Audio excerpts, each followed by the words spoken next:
दोस्तों नमस्कार। कानूनी बात बताने वाले मेरे YouTube चैनल में आपका स्वागत है। आज का विषय डिसॉल्यूशन ऑफ पार्टनरशिप यानी साझेदारी फर्म का विघटन। अब साझेदारी फर्म जो होती है जैसे स्थापित होती है वैसा उसका भंग भी होता है। अब भंग का अर्थ क्या है?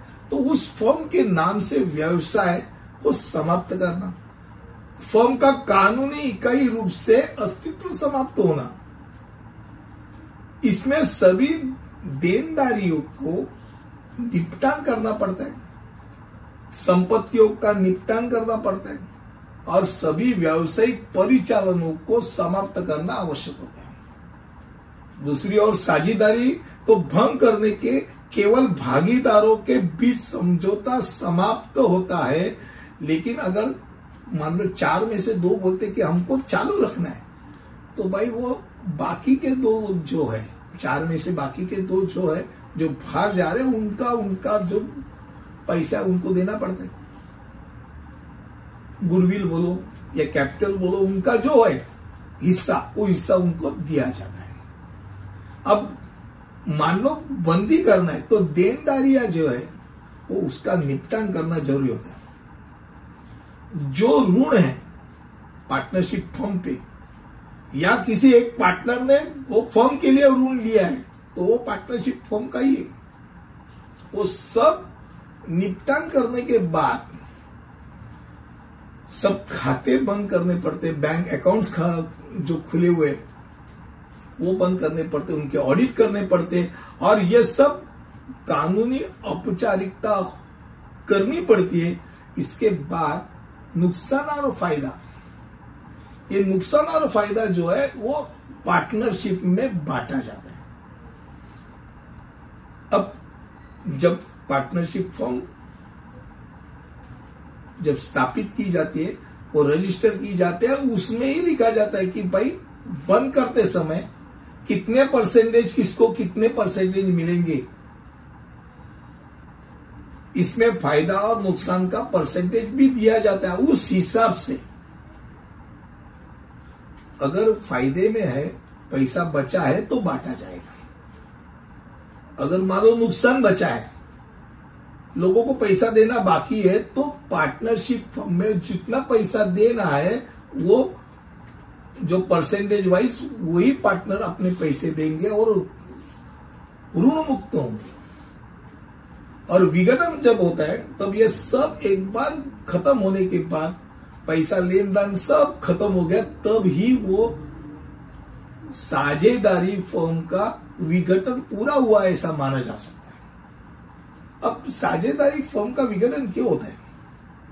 इतनी मेहनत से किया हुआ चीज। तो बहुत बार ऐसा होता है कि 2 दोस्त रहते, दोस्ती में फर्म चालू कर देते, अच्छे दोस्त होते जो तब उनके रगों में दम होता है।